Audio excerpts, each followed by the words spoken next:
कि सेलुलर के नाम से डेटा है, ये वाला ट्राई कर लेते हैं। ठीक है, सेलुलर। इस डेटा में टोटल 6 वेरिएबल हैं। सेल फोन से रिलेटेड गालपन कोई डेटा है। पहला मिनट्स है, एवरेज मंथली मिनट्स। ये गालपन इससे मुराद होगी कि देखते हैं डेटा को साथ साथ यूज़र जो है वो कितने एवरेज मिनट्स जो है वो मंथ में यूज़ करता है। एवरेज मंथली बिल, बिल कितना आता है। फ़ोन के पॉइंट ऑफ व्यू से आपके पास दो तरह की आमतौर ऑप्शन होती हैं, एक प्रीपेड और एक पोस्ट पेड। प्रीपेड हम जो है एडवांस में पे करते हैं, यानी एडवांस में पैकेज ले लेते हैं। पोस्ट पेड में हम पैकेज लेते हैं लेकिन पे जो है वो बाद में करते हैं, मिनट्स के लिहाज से जितना भी आपने यूज़ किया होता है। तो शायद ये पोस्ट पेड के लिहाज से स्टडी होगी, डाटा होगा। तीसरा है PCT use for business. PCT का मुझे आइडिया नहीं है, लेकिन ये भी कोई मेजरमेंट्स है साथ जरा पॉइंट, ये शायद कोई पॉइंट्स होंगे कोई ऐसी बिजनेस एक्टिविटी के लिए। ये आर यूजिंग आवर सर्विस, यानी वो जैसे आप जैज यूफोन या जोंग वगैरह, आप कितने अरसे से जो उनकी सर्विस यूज़ कर रहे हैं, इनकम कितनी है, हाउस होल्ड इनकम कितनी है उस पर्टिकुलर पर्सन की। और ये उनका कोई स्कोर कैलकुलेशन है। प्रोपेंसिटी टू लीव, यानी कितने चांसेस हैं कि वो इस नेटवर्क को लीव कर दे। जैसे आप जैज यूज़ कर रहे हैं, अगर उसकी चांसेस ज़्यादा होंगे, ये गालबन ये स्कोर ज़्यादा होगा, तो इसका मतलब है कि उसके चांस है कि वो जैज को लीव कर कर किसी और नेटवर्क में चला जाए। ये गालबन को इस तरह का डाटा लग रहा है। हमने इसकी डिटेल नहीं देखी ना इस वक्त हमें उसका आइडिया है। हमने वेरिएबल की डेफिनेशन जो हमें बाजार नजर आई उसकी बेस पे हमने सपोज कर दिया। ठीक है, अब अगर हम वैसे देखें स्टैटिस्टिक्स के पॉइंट ऑफ व्यू से या इन वेरिएबल की डेफिनेशन के पॉइंट ऑफ व्यू से, इनमें लाजमी तौर पर भी लिंक होगा। ठीक है, फॉर एग्जांपल आपका जो एवरेज मंथली बिल है, ये लाजमी तौर पे डिपेंड करेगा कि आप मंथली कितने यूनिट यूज करते हैं। ठीक है, इसका मतलब है कि मंथली यूज, मिनट्स जो आप यूज करें वो, और जो मंथली बिल है, अमाउंट जो आपने पे करनी है, ये आपस में कोरिलेटेड होंगे अगर हम लॉजिकली सोचना शुरू करें। ऐसे ही अगर आप इनकी सर्विस से सेटिस्फाइड नहीं है, ऐसे आप ज़्यादा चार्ज वो आपको कर रहे हैं, मिनट्स आप कम यूज़ कर रहे हैं, तो चांसेस हैं कि आप उसे छोड़ दें। इसका मतलब है कि इसका भी बाकी वेरिएबल के साथ कोई ताल्लुक होगा और ये नेगेटिव टाइप टाइप कोई बन रहा होगा। हाउस होल्ड इनकम, जितनी ज़्यादा इनकम होगी, सपोज हो सकता है आप उतने ही ज़्यादा मिनट्स यूज़ करें। ठीक है, तो ये इस तरह की कुछ लॉजिक्स हमारे जहन में आ रही हैं, उनके बेस पर हम इनमें कोरिलेशन लेना चाह रहे हैं, बाईवेरिएट कोरिलेशन। तो हम एनालाइज में जाएंगे, कोरिलेट और बाईवेरिएट करेंगे। इनमें जिन जिन वेरिएबल्स में आपने रिलेशनशिप फाइंड करना है उन्हें सेलेक्ट करें और शिफ्ट कर दें। मैं इस वक्त तमाम वेरिएबल्स में ही रिलेशनशिप लेना चाह रहा हूँ। सपोज हमारी अंडरस्टैंडिंग ये है, लॉजिक ये है कि ये सारे के सारे वेरिएबल आपस में कोरिलेटेड हैं। ठीक है, ऑप्शंस में से हम देखते हैं, मीन और स्टैंडर्ड डिवीजन भी हमें मिल सकता है, क्रॉस प्रोडक्ट्स भी मिल सकती हैं। चलें हम फिलहाल देख लेते हैं हमें क्या कुछ मिलता है। स्टाइल, उसका आउटपुट स्टाइल है, फिलहाल हमारे लिए ये ज़रूरी नहीं है। कॉन्फिडेंस इंटरवल 95%, अगर आपने कॉन्फिडेंस इंटरवल कैलकुलेट करना है ठीक है, अदरवाइज हमें इसकी भी फिलहाल ज़रूरत नहीं है। या आपने कोरिलेशन की फर्दर टाइप्स लेनी है तो वो भी पॉसिबल है। फिलहाल अभी हमने ऑप्शन में से जो है ये ऑप्शन चूज़ की है, मीन्स और क्रॉस प्रोडक्ट्स वगैरह, और हम इसे ओके कर देते हैं। ये डिस्क्रिप्टिव स्ट्रेटजीज आ गई हैं। हर वेरिएबल की मीन, स्टैंडर्ड और नंबर ऑफ ऑब्जर्वेशन, यानी आपने 250 फोन यूज करने वालों से डाटा लिया था, उनके डिफरेंट वेरिएबल के एवरेजेस आपके सामने आते हैं और ये कोरिलेशन है। कोरिलेशन में एक चीज आप देखेंगे, ये जो कोरिलेशन आपके पास हो सकता है इसे कोरिलेशन मैट्रिक्स कहा जाता है। यहाँ पे क्वेश्चन रोज होता है कि जो कोरिलेशन है वो दो वेरिएबल्स के दरमियान रिलेशनशिप फाइंड करता है। तो यहाँ पे हमने दो से ज्यादा वेरिएबल दिए हैं, फिर भी कोरिलेशन फाइंड कर रहे हैं। तो एक्चुअली क्या हो रहा है, एक वक्त में ये दो वेरिएबल्स में ही रिलेशनशिप फाइंड कर रहा है। जैसे इस वेरिएबल का इस वेरिएबल के साथ क्या रिलेशन है, ये वाला रिलेशन। फिर इसी वेरिएबल का नेक्स्ट वेरिएबल के साथ क्या रिलेशन है, उससे नेक्स्ट वाले के साथ क्या रिलेशन है, उससे नेक्स्ट वाले का, और उससे नेक्स्ट वाले का। यानी एक्चुअल में एसपीएसएस ने क्या किया, एक वेरिएबल चूज किया, सपोज ये एक्स वेरिएबल था, बाकी को उसने इसे y कंसिडर कर लिया, ये नेक्स्ट y हो गया, यानी दूसरा वेरिएबल, जैसे आप z कह लें या कोई और नाम दे दें। तो उसने क्या किया, एक वक्त में दो वेरिएबल को यूज किया और उनका रिलेशनशिप आपको कैलकुलेट कर दिया। अच्छा, इसमें एक और चीज़ देखें कि आप कोरिलेशन के पॉइंट ऑफ व्यू से x और y में रिलेशनशिप लें या y और x में लें, दोनों के रिजल्ट सेम आएंगे। यानी आप एवरेज मंथली मिनट्स और एवरेज मंथली बिल में कोरिलेशन फाइंड करें, या एवरेज मंथली बिल और एवरेज मंथली में आप फाइंड करें, दोनों सूत्रों में कोरिलेशन का आंसर एक जैसा होगा, 0.478 0.478। इसका मतलब एक और बनता है कि आप फॉर एग्जांपल या तो ये जो वन आपको नजर आ रहे हैं, ये सारे वन, ये जो सारे वंस डायगोनल में आपको वन नजर आ रहे हैं, ये वाले वन, ये वन है, ये सारे डायगोनल में होंगे। ये वाला वन है, ये वाला वन है, ये वाला वन है। इसका क्या मतलब है, पीसीटी यूज्ड फॉर बिजनेस और पीसीटी यूज्ड फॉर बिजनेस दोनों के दरमियान रिलेशनशिप, यानी एक्स का एक्स के साथ या वाई का वाई के साथ, ये वन ही आएगा। तो अब आपके पास दो चीजें बन गई, वन से ऊपर वाली और वन से नीचे वाली। यानी ये डायगोनल अगर एलिमेंट है तो इस डायगोनल एलिमेंट से ऊपर वाले, यानी अपर डायगोनल एलिमेंट्स और लोअर डायगोनल एलिमेंट्स, ये आपस में एक जैसे होंगे। यानी जैसे इस वैल्यू को आप कंपेयर कर रहे हैं तो ये वाली वैल्यू यहाँ पर सेम आ रही होगी, ये वाली वैल्यू जो है यहाँ पे सेम आ रही होगी, इसी तरह से बाकी वैल्यूज। जब आप इसे लेंगे 0.44, तो ये नेक्स्ट 0.44 यहाँ पर आपके पास सेकंड वाला कहाँ गया, सॉरी, ये वाला 0.50 और ये 0.50। ठीक है, अब यहाँ से हमें थोड़ी सी कंफ्यूजन हो रही है क्योंकि इसमें कुछ एक्स्ट्रा इन्फॉर्मेशन भी है। पहली रो आपको क्या दे रही है, पेयरसन कोरिलेशन इसने लिखा हुआ है। दूसरी रो आपको क्या बता रही है, पी वैल्यूज। तीसरी रो इस वक्त आपको क्या बता रही है, क्रॉस प्रोडक्ट्स, यानी एक्स और वाई की मल्टीप्लीकेशन, सम ऑफ स्क्वायर्स कह लें आप एक तरह से। ये है उनके कोवेरियंसेस, यानी जो ऊपर वाला नोमिनेटर है ये वो नोमिनेटर वाला पार्ट है। ठीक है, हमें ये आउटपुट वर्ड में लेकर जाते हैं और इसे थोड़ा सिंप्लीफाई करते हैं, हमें तब ये थोड़ी सी और क्लियर सिचुएशन नजर आ जाएगी। बल्कि मैं इसे एक्सेल में ले जाता हूँ। ठीक है,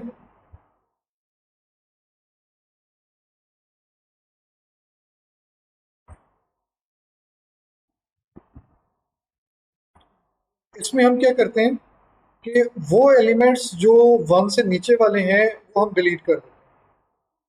मैंने पहला कॉलम डिलीट कर दिया, यहाँ से नेक्स्ट डिलीट कर दिया। ठीक है, इसी तरह से इस वन से नीचे मैंने डिलीट कर दिया, फिर इस वन से नीचे जो कुछ है वो डिलीट कर रहा हूँ, इस वन से नीचे भी, और इससे नीचे। अब ये देखें कि हमारा जो ओवरऑल इंफॉर्मेशन है वो थोड़ी सिंप्लीफाइड हो। ठीक है, इस वेरिएबल का आप किसी भी वेरिएबल से रिलेशनशिप देखना चाह रहे हैं तो उसके क्रॉस सेक्शन पे जाएंगे। फॉर एग्जांपल आपने ईयर यूजिंग आवर सर्विसेज में, तो इसका मतलब है कि एवरेज मंथली मिनट्स और ईयर यूजिंग आवर सर्विसेज में 0.314 का सिग्निफिकेंट रिलेशनशिप है। इसके साथ स्टार डले हुए हैं, इन स्टार्स का मतलब है significant value, significant result. Significant result का मतलब है कि इस रिजल्ट की जो पी वैल्यू है वो 0.05 से स्मॉलर है। हम यहाँ पे टेस्टिंग कर रहे हैं, इस टेस्ट की जो पी वैल्यू है वो 0.05 से स्मॉल है। इस वजह से हम ये कह रहे हैं कि ये इन दो वेरिएबल्स के दरमियान जो कोरिलेशन है वो सिग्निफिकेंट है, और ये उनकी क्रॉस प्रोडक्ट और covariance of number of observation है। मैं एक लम्हे के लिए इन वैल्यूज को भी डिलीट कर देता हूँ। हमें मजीद जो है ना कोरिलेशन वाला जो कंसेप्ट है, कोरिलेशन मैट्रिक्स के पॉइंट ऑफ व्यू से वो ज़रा और आसान हो जाएगा।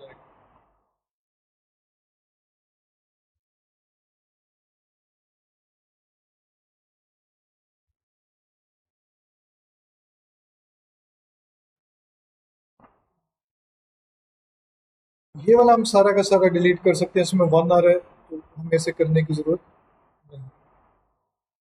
अब अगर आप नोट करें तो देखें, ये आपके पास एक्चुअल में ये भी मैं डिलीट कर देता हूँ।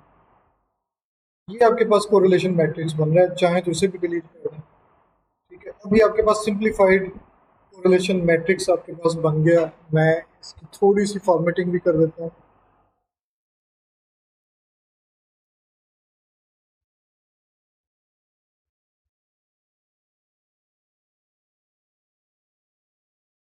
अब देखें, ये अब relatively ज़्यादा आपको क्लियर है और ज़्यादा बेहतर नज़र आ रहा है। जिनके साथ सिंगल स्टार लगा होगा, यहाँ पे जो सिंगल स्टार है, इसे उसने टेस्ट किया है 0.05 पर, यानी पी वैल्यू 0.05 पे चेक हो गई है। इसकी जो पी वैल्यू है वो 0.05 से कम है। और जिनके साथ डबल स्टार लगा हुआ है उनमें अल्फा जो है वो 0.01 है। लेकिन ज्यादा लगभग सारे केस ऐसे हैं जो सिग्निफिकेंट आ रहे हैं, यानी जितने भी वेरिएबल हैं ये सारे के सारे स्टैटिस्टिकली सिग्निफिकेंट है। इनमें सबसे ज्यादा strong relationship PCB use for business और एवरेज मंथली बिल के दरमियान है। ठीक है, बाकी अगर सबसे कम है तो वो ये वाला बनता है, प्रोपेंसिटी टू लीव और पीसीबी यूज फॉर बिजनेस, इनके दरमियान जो रिलेशनशिप है वो रिलेटिवली वीक कर लें, बहुत कम टाइम आपके पास है, बेशक सिग्निफिकेंट है। ठीक है, तो ये इस तरह से आप जो है अपने जो क्या नाम है डाटा है, उस डाटा में आप रिलेशनशिप जो है इजीली फाइंड कर सकते हैं, कोरिलेशन वगैरह इजीली फाइंड कर सकते हैं। और सेल्स के नाम से डाटा है।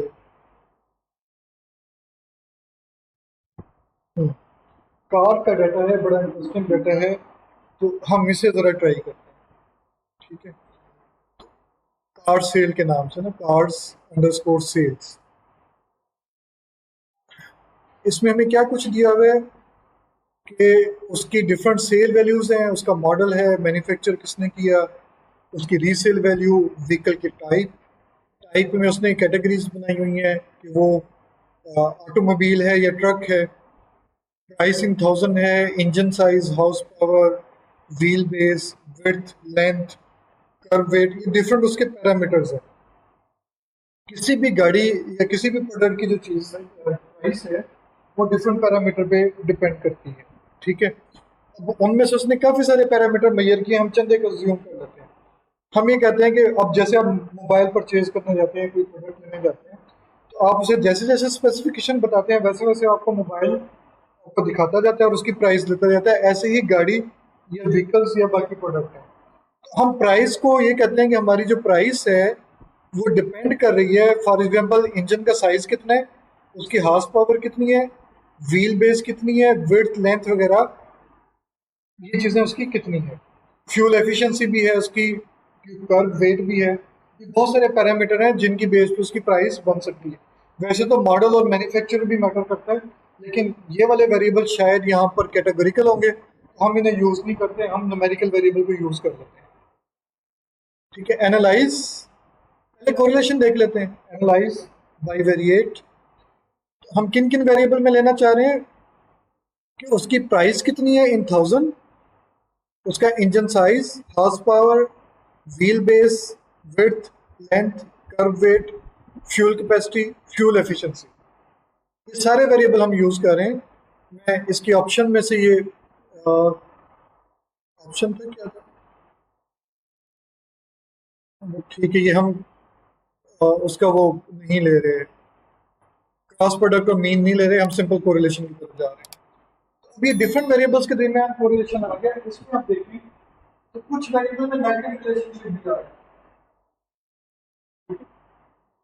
और ये काफी सारी वैल्यू सिग्निफिकेंट है, इनमें नॉन सिग्निफिकेंट वैल्यू है। देखिए कोरिलेशन कहीं पे नॉन सिग्निफिकेंट, किसी पे स्टार ना लगे हो, ये वाली, हाँ ये वाली जैसे वैल्यू है, पॉइंट यानी लेंथ में, गाड़ी की लेंथ, कार की लेंथ में और प्राइसिंग थाउजेंड में इस वक्त नॉन सिग्निफिकेंट रिलेशनशिप है 0.157। ठीक है, आप इस तरह से बढ़ती भी देख सकते हैं। फिर नेक्स्ट हमें क्या देखना था, कुछ में बहुत ज्यादा भी है, जैसे 0.72 आ रहा है, 0.76 भी आ रहा है, इससे ज्यादा है 2.76 से। मेरे ख्याल में से ज़्यादा 0.864 भी आ रहा है। इसके अंदर में काफ़ी सारे वेरिएबल ऐसे हैं जो स्ट्रांगली रिलेटेड है, कुछ ऐसे हैं जो वीकली रिलेटेड है। अब हम उसे देखना चाह रहे हैं कि उनका प्राइस पे क्या इफेक्ट है, वो हम कैसे चेक करेंगे। एनालाइज में जाते हैं, रिग्रेशन में जाएंगे और लीनियर में जाएंगे, क्योंकि हम मल्टीपल लीनियर मॉडल या सिंपल लीनियर मॉडल करना चाह रहे हैं। अभी हम रिग्रेशन मॉडल की बाकी टाइप्स की बात नहीं कर रहे। तो हम एनालाइज, रिग्रेशन, लीनियर इसे क्लिक करेंगे। डिपेंडेंट वेरिएबल हमने प्राइस सपोज किया था कि प्राइस चेंज होती है फला फला चीज़ों को चेंज करने से, तो हमने प्राइस ले ली। और बाकी जो वेरिएबल थे इंजन साइज से लेकर फ्यूल एफिशिएंसी तक, इन तमाम को हम एज ए इंडिपेंडेंट लेना। ओके, एक्टिव हो गया, हमने इसकी मिनिमम रिक्वायरमेंट पूरी कर दी। हम इसे इसके बाकी रिजल्ट देख सकते हैं। फिलहाल अभी हम रिजल्ट देखते हैं, इसके बाद बाकी हम इसके जो पॉइंट्स है वो देखेंगे। इसे ओके करते हैं।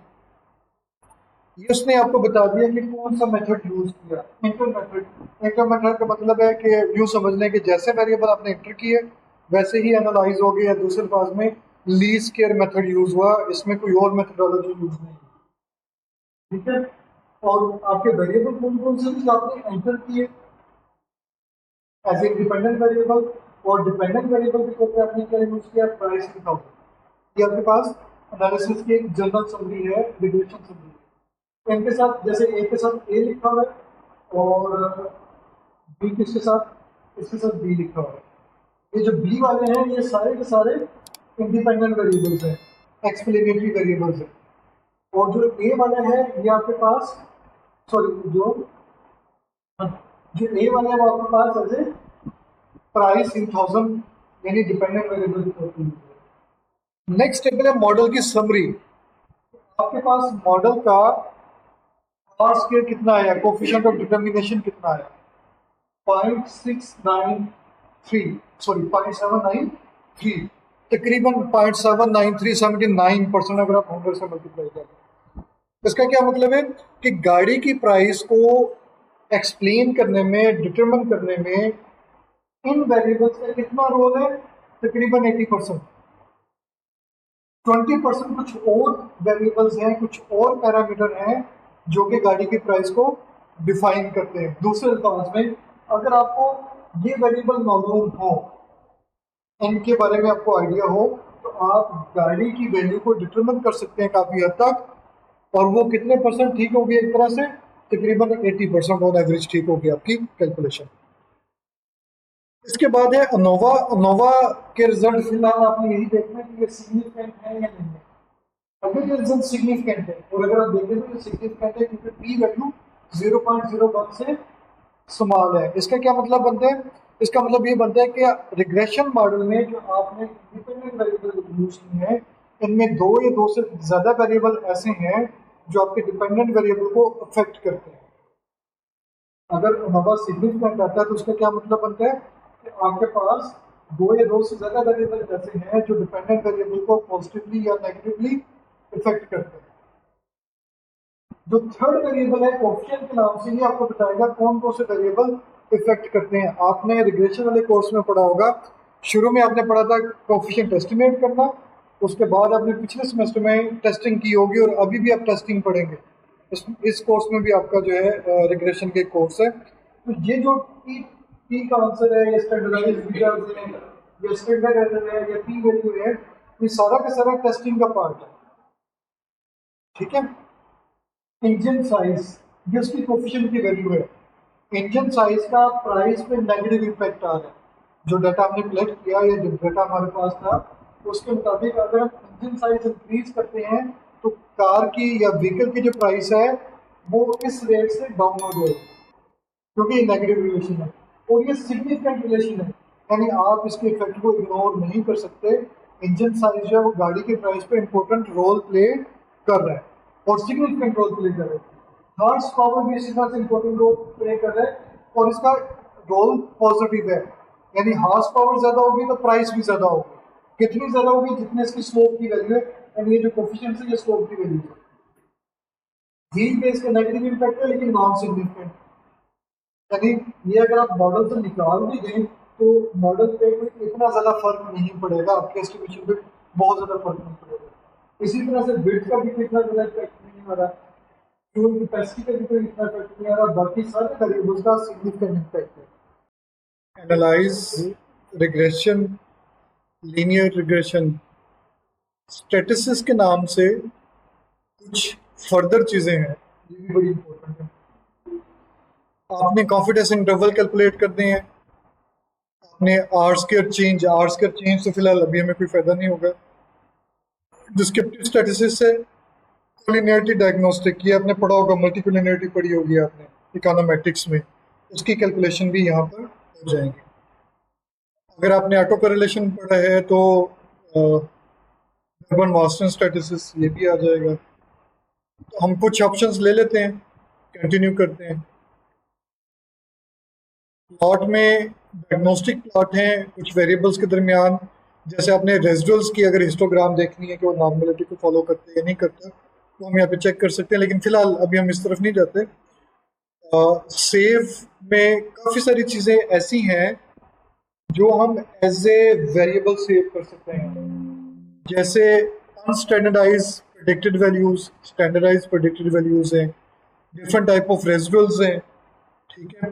इन्फ्लुएंस स्टैटिस्टिक्स है, आपने इन्फ्लुएंस स्टैटिस्टिक्स चूँकि नहीं पढ़ी हुई अभी, इवन आपने ये स्टैंडर्डाइज और स्टैंडर्डाइज रेजिडुअल्स भी नहीं पढ़े होंगे, इस वजह से मैं स्किप कर रहा हूँ। डिस्टेंस वगैरह भी आपने नहीं पढ़े, तो फिलहाल अभी हम इसे थोड़ा सा स्किप कर देते हैं इस ऑप्शन। ऑप्शंस में आपके पास वो साजर है कि स्टेपिंग मेथड क्राइटेरिया है, यानी अगर आपने स्टेप वाइज फंक्शन यूज़ करना तो ये उसके लिए है, फिलहाल इसकी भी हमें ज़रूरत नहीं है। स्टाइल वगैरह की फिलहाल अभी हमें ज़रूरत नहीं है। मैंने सिर्फ क्या किया है, स्टैटिस्टिक्स में से चंद एक ऑप्शन लिए हैं। कंटिन्यू करते हैं, ओके करते हैं। अब क्या क्या चेंज आती है हमारे पास, डिस्क्रिप्टिव स्टैटिस्टिक्स भी आ गई, कोरिलेशन भी आ गया। अब जो कोरिलेशन है वो थोड़ा सा चेंज है हमारे पास। चेंज इस सेंस में कि जब आपने कोरिलेशन वैल्यू सेट किया था तो उसमें हर वेरिएबल की कोरिलेशन के साथ 3 वैल्यूज आ रही थी, यानी कोरिलेशन, फिर उसकी पी वैल्यू और फिर नंबर ऑफ ऑब्जर्वेशन। रिग्रेशन के थ्रू जब हमने किया है तो उसने कोरिलेशन वाला पोर्शन अलग स्प्लिट कर दिया, पी वैल्यू से अलग कर दी और नंबर ऑफ ऑब्जर्वेशन अलग कर दी। इससे पहले हमारे पास किस तरह से था, इससे पहले हमारे पास इस तरह से आ रहा था। देखिए एक ही वेरिएबल के सामने सारी इंफॉर्मेशन आ रही है, या बल्कि ये वाला कोरिलेशन था। देखिए वैल्यू, पी वैल्यू और नंबर ऑफ ऑब्जर्वेशन। और अब हमने जब रिग्रेशन में कोरिलेशन किया है तो देखिए ये कोरिलेशन वैल्यू, पी वैल्यू और नंबर ऑफ ऑब्जर्वेशन, ठीक है। एक्चुअल में ये है वही मैट्रिक्स, लेकिन उसका आउटपुट स्टाइल उसने चेंज कर दिया। ये वाला टेबल भी वही है, ये भी वही कुछ है, ये भी हम डिस्कस कर चुके हैं, ये भी वही कुछ है। यहाँ पे चेंज आ गया, यहाँ पर कॉन्फिडेंस इंटरवल ऐड हो गया, यानी कोफिशिएंट्स का, बीटास का जो कॉन्फिडेंस इंटरवल आपने लास्ट टाइम किया होगा, अदरवाइज आप इस सेमेस्टर में करेंगे, वो कैलकुलेट करके आपको मिलेगा। और ये हमने ये टॉलरेंस वैल्यू है और ये बीआईएफ वैल्यू है। बीआईएफ वैल्यू अगर 10 से बड़ी हो तो इसका मतलब है कि मल्टीकोलिनियरिटी एग्जिस्ट करती है। क्योंकि 10 से स्मॉल है तो नहीं कह सकते कि मल्टीकोलिनियरिटी ज़्यादा अमाउंट में एग्जिस्ट नहीं करती, वेरी स्मॉल अमाउंट में, क्योंकि वैल्यू जो है कुछ वैल्यूज बड़ी भी हैं और डिफरेंट उससे एग्जिस्ट करती हैं। ये कोलिनियरिटी डायग्नोस्टिक में आपने कोड भी पढ़ा होगा, इंडेक्स नंबर और कंडीशन नंबर वगैरह वैल्यूज, इनके हवाले से भी थोड़ी सी एग्जिस्ट करती है। और ये रेजिडुअल्स का एनालिसिस है, रेजिडुअल्स की मिनिमम वैल्यू, मैक्सिमम मीन वगैरह, ये इस तरह की कैलकुलेशंस भी आपके पास आ जाती हैं। यानी अगर आपने रिग्रेशन का की डायग्नोस्टिक करनी है, उसकी जो assumptions हैं वो आपने चेक करनी है, हेटेरोस्केडास्टिसिटी, ऑटो कोरिलेशन या मल्टीकोलिनियरिटी वगैरह आपने देखनी है, या उसके रेजिडुअल्स की नॉर्मेलिटी देखनी है, तो आप डायग्नोस्टिक परफॉर्म कर सकते हैं। इसमें एक और बड़ी इंपॉर्टेंट चीज़ है मेथड। अगर मैं इसे क्लिक करता हूँ तो यहाँ पर मुख्तलिफ मेथड्स अवेलेबल हैं। ये मेथड शायद आपने पढ़े नहीं होंगे, लेकिन ये सेल्फ एक्सप्लेनेटरी है method. Enter, step wise, remove, backward, forward. इनमें स्टेप वाइज यूँ समझ लें कि ये रिलेटिवली थोड़ा इंपॉर्टेंट है। अगर आप इसे सिलेक्ट कर लेंगे और उसके बाद ओके प्रेस करेंगे देखें अब क्या होगा, उसने डिफरेंट स्टेप पे वेरिएबल्स को इंक्लूड या एक्सक्लूड किया, वेरिएबल एंटर और रिमूव। एक मॉडल उसने कंडक्ट किया जिसमें हॉर्स पावर ऐड किया और उसने एक पर्टिकुलर क्राइटेरिया से मेथड की कैलकुलेशन कर ली, फिर उसने लेंथ यूज की, फिर टर्ब वेट और फिर इंजन साइज वगैरह। ठीक है, यहाँ से मैं फिलहाल आइडिया नहीं हो रहा, हम कोफिशिएंट्स में जाके देखते हैं, यहाँ पे आपको ज़्यादा बेहतर आइडिया हो जाएगा, फिर हम वापस इस पर आएंगे।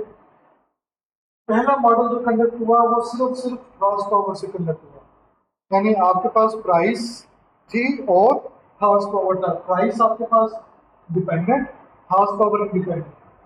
ये कौन सा मॉडल है? नंबर 1 पे, नंबर 1 मॉडल देखें, यहाँ पर प्रेडिक्टर आपके पास कौन सा यूज हो रहा है? Horse power. ठीक है, यानी सिंपल रिग्रेशन रन हो रहा है। सेकंड मॉडल उसने क्या कंडक्ट किया? हॉर्स पावर भी ले लिया, उसके साथ एक अगला वेरिएबल ऐड कर दिया जो कि लेंथ वाला था। यानी ये अब हमारे पास नया एनालिसिस है मल्टीपल रिग्रेशन का, क्योंकि इसमें 2 वेरिएबल है। ठीक है, इनकी उसने सिग्निफिकेंस भी चेक कर ली, बाकी कैलकुलेशन भी।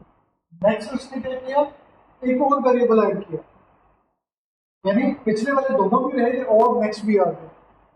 इसी तरह से ये 4। अगर आप वैसे देखें तो हमारे पास टोटल वेरिएबल कितने थे जो हमने एंटर किए थे? ये सारे वेरिएबल्स थे। इसमें उसने फ्यूल एफिशिएंसी गालबन नहीं लिया, फुल कैपेसिटी नहीं लिया, और कौन सा था, व्हील बेस नहीं लिया। ये 3-4 वेरिएबल उसने नहीं लिए। क्यों नहीं लिए? कि उसने स्टेप बाय स्टेप सिर्फ वो वेरिएबल इंक्लूड किए हैं जो सिग्निफिकेंट थे, जिनका रिजल्ट नॉन सिग्निफिकेंट था वो उसने स्किप कर दिया। जो मॉडल्स हैं ये वाले, 1 बाय 1 मॉडल में वो ऐड करता गया वेरिएबल, जो सिग्निफिकेंट थे उन्हें लेता गया, बाकी स्किप करता गया। तो आपके पास जो फाइनल एक तरह से मॉडल है जो ज्यादा बेहतर रिजल्ट देगा वो लास्ट वाला देगा। अब पिछले इस पे वापस आते हैं, देखें जब सिंगल वेरिएबल था तो आर स्क्वायर आपके पास 0.707 थी। ठीक है, ए वाला केस यानी हॉर्स पावर आपके पास प्रेडिक्टेड था। बी वाले केस में आपके पास हॉर्स पावर और लेंथ थी, R square coefficient determination increase हो गया। थर्ड केस सी में आपके पास एक और वेरिएबल ऐड हो गया, फोर्थ में 4 वेरिएबल ऐड हो गए, और ये तकरीबन 0.783 या 78% एक्सप्लेन वेरिएशन दे रहा है। और अगर आप नोट करें तो जब हमने सारे वेरिएबल लिए थे सिग्निफिकेंट और नॉन सिग्निफिकेंट, तो 79.3% के करीब था। उन्हें एक्सक्लूड करके कोई इतना ज़्यादा फर्क नहीं पड़ा, हमने सिर्फ सिग्निफिकेंट ऐड किए। आर स्केल पर और सिग्निफिकेंट पर या बाकी चीज़ों पर कोई इतना ज़्यादा फर्क नहीं पड़ा। कौन कौन से वेरिएबल एक्सक्लूड हुए? पहले मॉडल जब हमने कंडक्ट किया हॉर्स पावर वाला, तो ये 3 वेरिएबल एक्सक्लूड हुए, सॉरी 3 कह रहा हूँ, बाकी वेरिएबल एक्सक्लूड हुए। क्यों एक्सक्लूड हुए? कि उसने जो क्राइटेरिया या मेथड सेट किया हुआ था उसके मुताबिक कुछ वेरिएबल उसमें से निकल जाने थे, या दूसरे फॉर्म में एक वक्त में उसने एक वेरिएबल लिया, बाकी सारे एक्सक्लूड कर दिए। सेकंड उसने क्या किया? 2 वेरिएबल लिए, हॉर्स पावर और कौन सा था, लेंथ वाला। हॉर्स पावर और लेंथ बाकी सारे एक्सक्लूड कर दिए। इसमें भी सिग्निफिकेंट है और इसमें भी है। नेक्स्ट वो क्या करेगा? नेक्स्ट भी पॉसिबल जो सिग्निफिकेंट है वो ऐड करेगा। फॉर एग्जांपल कौन सा ऐड हो सकता था?